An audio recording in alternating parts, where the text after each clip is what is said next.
جب موسیٰ ہمارے مقرر کیے ہوئے وقت پر کوہ طور پر پہنچے اور ان کے پروردگار نے ان سے کلام کیا تو کہنے لگے کہ اے پروردگار مجھے اپنا جلوہ دکھا کہ میں تیرا دیدار کروں۔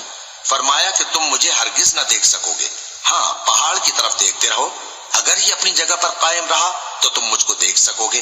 پھر جب ان کے پروردگار نے پہاڑ پر تجلی کی تو اس کو ریزہ ریزہ کر دیا اور موسیٰ بے ہوش ہو کر گر پڑے۔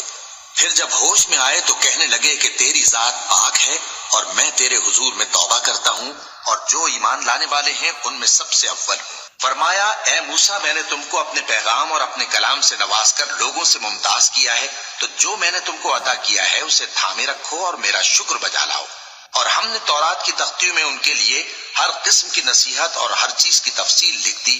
پھر ارشاد فرمایا کہ اسے مضبوطی سے تھامے رہو اور اپنی قوم سے بھی کہہ دو کہ ان باتوں پر بہت اچھی طرح عمل کریں۔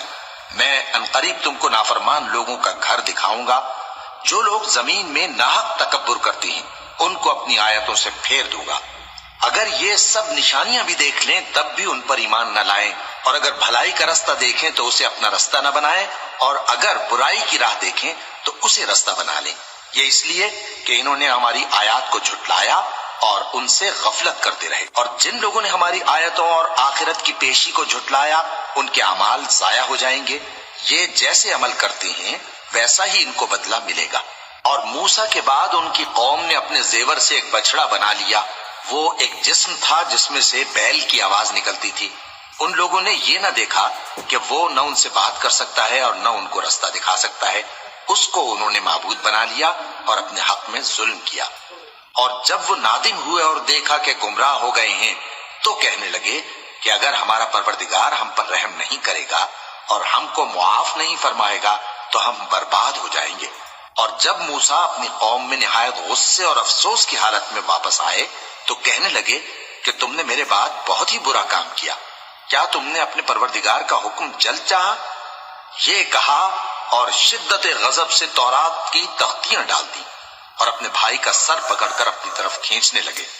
انہوں نے کہا کہ بھائی جان، لوگ تو مجھے کمزور سمجھتے تھے اور قریب تھا کہ قتل کر دیں، تو ایسا کام نہ کیجیے کہ دشمن مجھ پر ہنسیں اور مجھے ظالم لوگوں میں شامل نہ سمجھیے۔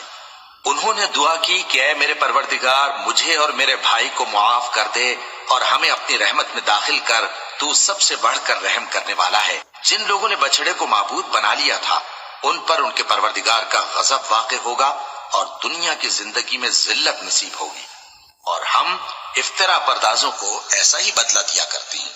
اور جنہوں نے برے کام کیے پھر اس کے بعد توبہ کر لی اور ایمان لے آئے تو کچھ شک نہیں کہ تمہارا پروردگار اس کے بعد بخش دے گا کہ وہ بخشنے والا مہربان ہے۔